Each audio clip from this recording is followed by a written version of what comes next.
Salam jumpa saudara, kita mulai dengan kasus hukum dan kriminal terkait vonis bebas anak mantan anggota DPR dalam kasus pembunuhan Didi Sera Afrianti. Keluarga mengaku kecewa dengan pertimbangan hakim yang membebaskan terdakwa. Kakak almarhum Didi, Ruli Diana Puspitasari, mengaku kecewa dengan vonis tersebut dan berencana banding. Ia juga berharap Ronald Tanur dihukum dalam kasus itu. Sebelumnya jaksa menuntut terdakwa yang juga kekasih korban dengan pidana 12 tahun penjara karena menganiaya kekasihnya hingga tewas. Gimana Bang pendapatnya? Ada komentar Bang? Keluarga sangat sedih dengan keputusan itu. Ya sebisa mungkin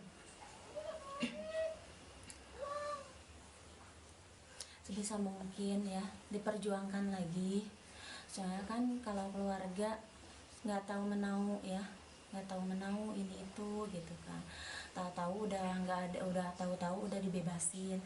Tadinya kan mau 12 tahun ya, sekarang udah tahu-tahu udah dapat kabar udah mau bebas, udah bebas malahan. Usai putusan bebas terhadap Ronald Tanur, tim kuasa hukum keluarga almarhum Didi Sera Afrianti akan melaporkan 3 majelis hakim ke Badan Pengawasan Mahkamah Agung dan Komisi Yudisial atas dugaan pelanggaran etik dalam sidang kasus itu. Kuasa hukum pun berencana melapor ke KPK atas dugaan penyalahgunaan wewenang. Kuasa hukum mengaku kecewa dengan putusan hakim yang menyatakan putra dari mantan anggota DPR itu tidak terbukti melakukan pembunuhan dan penganiayaan yang menyebabkan korban Dini tewas.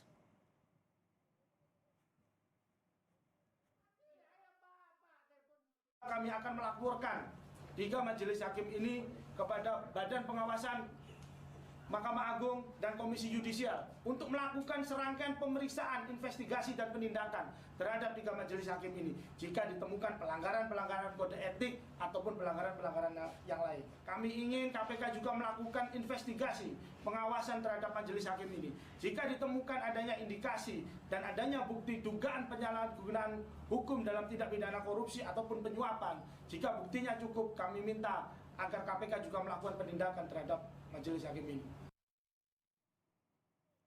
Wakil Ketua Komisi 3 DPR Ahmad Sahroni mengecam keras vonis bebas yang diberikan kepada Ronald Tanur dalam dakwaan penganiayaan yang membuat kekasihnya Dini Sera Afrianti tewas. Sahroni bilang putusan hakim memalukan sebab dalam kasus itu jelas ada korban meninggal yang disebabkan tindak pidana penganiayaan. Ia mengimbau kasus tetap dikawal. Saya sudah sampaikan kemarin, ini hakimnya sakit. Mungkin dia nggak punya seorang anak perempuan yang bisa merasakan bagaimana perempuan ini diberlakukan tidak selayaknya. Yang herannya, jaksa penuntut umum sudah melayangkan 12 tahun penjara, tapi hakim memutuskan bebas. Para pihak harus mengawasi ini dengan seksama, ada apakah gerangan sampai akhirnya divonis bebas. Komisi Yudisial tidak berhak menilai suatu putusan hakim, namun karena vonis bebas Ronald Tanur menuai kontroversi, KY akan menurunkan tim investigasi dan mendalami putusan majelis hakim untuk melihat apakah ada dugaan pelanggaran kode etik hakim.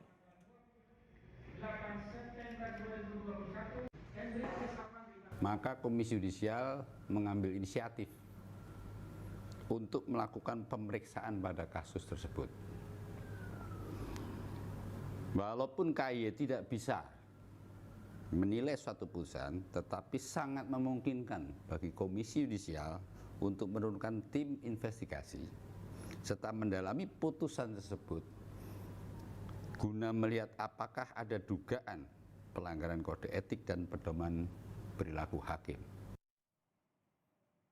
Kepala Pusat Penerangan Hukum Kejaksaan Agung menilai Majelis Hakim Pengadilan Negeri Surabaya, Jawa Timur tidak melihat utuh gambaran peristiwa penganiayaan Ronald Tanur yang membuat korban Didi Sera meninggal. Hakim disebutnya tidak melihat bukti-bukti yang ada seperti CCTV dan surat visum korban. Hakim juga dianggap tidak mempertimbangkan rangkaian peristiwa sebelum korban meninggal seperti adanya cekcok antara korban dan terdakwa Ronald. Kami melihat bahwa hakim tidak melihat ini secara holistik peristiwa ini, ya, tetapi hakim justru melihat sepotong-sepotong. Seharusnya hakim harus mempertimbangkan misalnya fakta yang menyatakan ada korban meninggal, ya, ada hubungan antara korban dengan pelaku. Pada waktu yang bersamaan korban dengan pelaku itu bersama-sama. Ada percekcokan.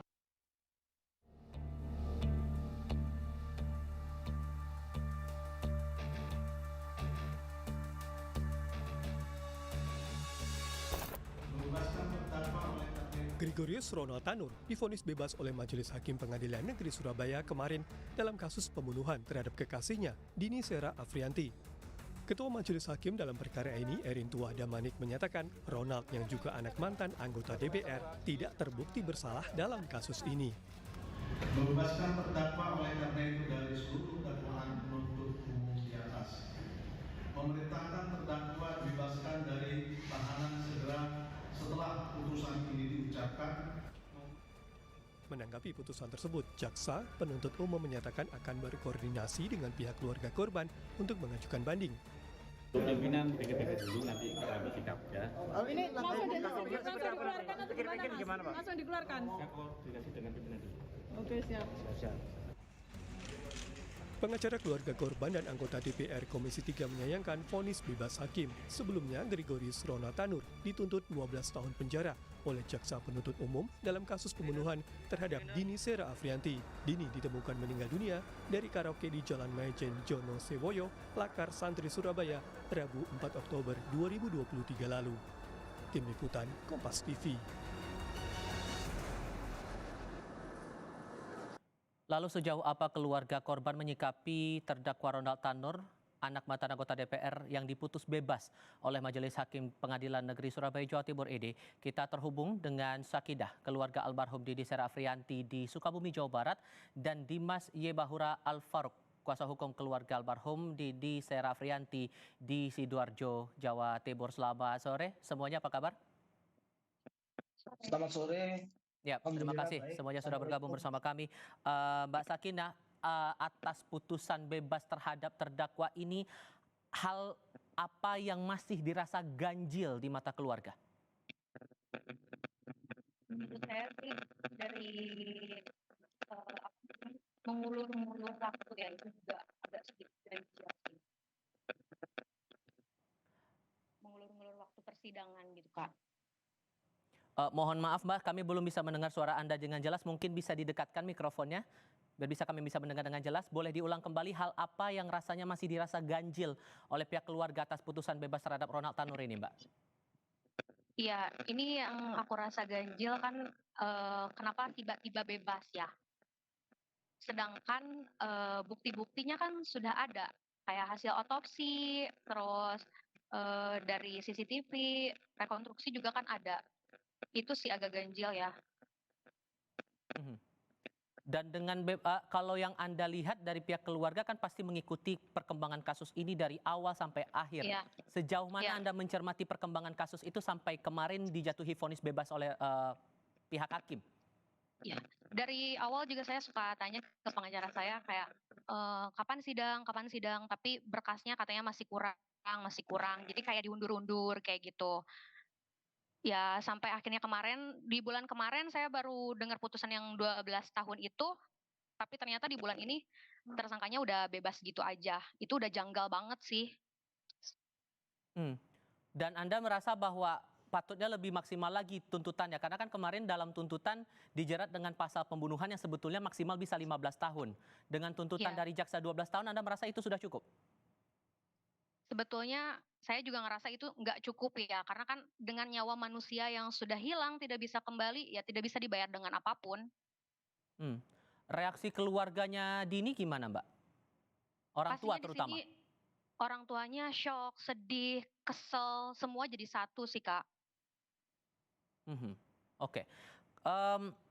Saya ke Mas Dimas kalau begitu. Mas Dimas, Anda bersama dengan tim penasihat hukum berencana akan melaporkan hakim-hakim ini ke MA, ke KY, bahkan ke KPK.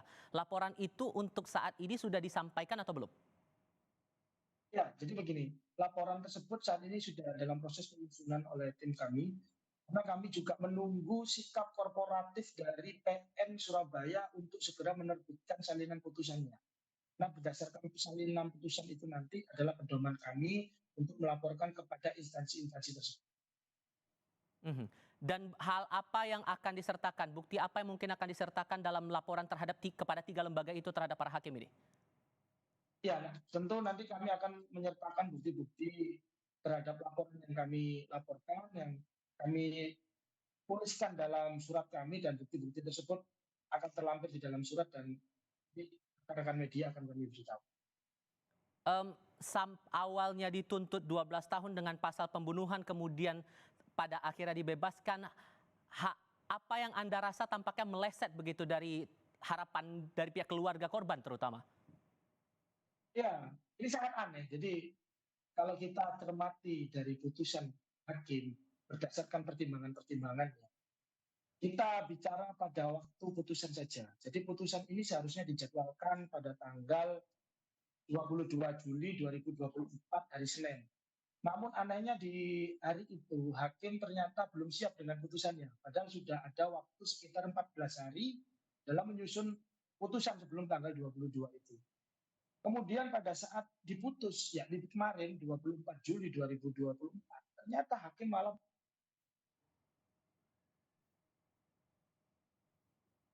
Bang Dimas?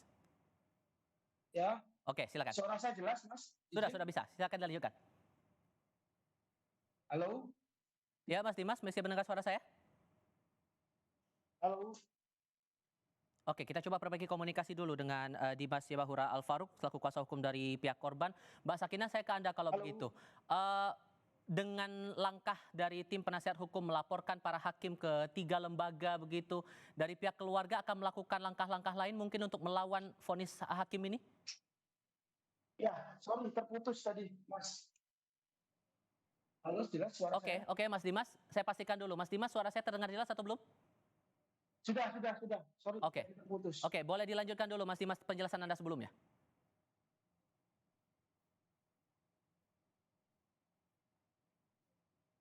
Mas Dimas? Oke, Mbak Sakina, saya pastikan dulu suara saya terdengar jelas, Mbak Sakina? Terdengar. Oke, saya ke Anda kalau begitu. Mbak Sakina, pihak keluarga akan melakukan langkah apa lagi merespon dari vonis hakim ini? Ya, selain yang tadi yang Mas Dimas bilang, mungkin saya mau minta bantuan kepada masyarakat aja untuk mengawal kasus ini agar tidak lenyap gitu, agar terus-terusan menjadi pemberitaan publik, agar jadi attention gitu ya, jadi bisa diperhatikan dengan baik gitu, biar kami juga bisa mendapatkan keadilan dengan sebetul-betulnya dan sebenar-benarnya, tidak seperti ini.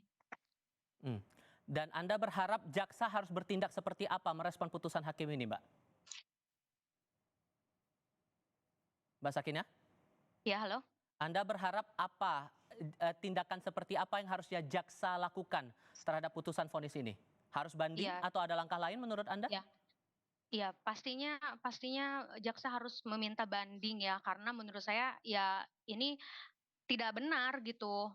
Ya harusnya tersangkanya ya dihukum seberat-beratnya, kenapa bisa lolos gitu aja. Oke, Mas Dimas, saya pastikan suara saya terdengar, Mas Dimas? Ya, terdengar. Oke, silakan Anda lanjutkan penjelasan Anda tadi, termasuk soal bukti-bukti. Apakah Anda merasa bukti yang selama ini muncul di persidangan jadi dasar hakim memutuskan perkara ini? Ya, anehnya bukti-bukti yang ada di persidangan itu tidak masuk dalam pertimbangan hakim. Hakim ini benar seperti yang dikatakan oleh jaksa, bahwasanya hakim ini tidak melihat perkara ini secara holistik, secara komprehensif dan jelas.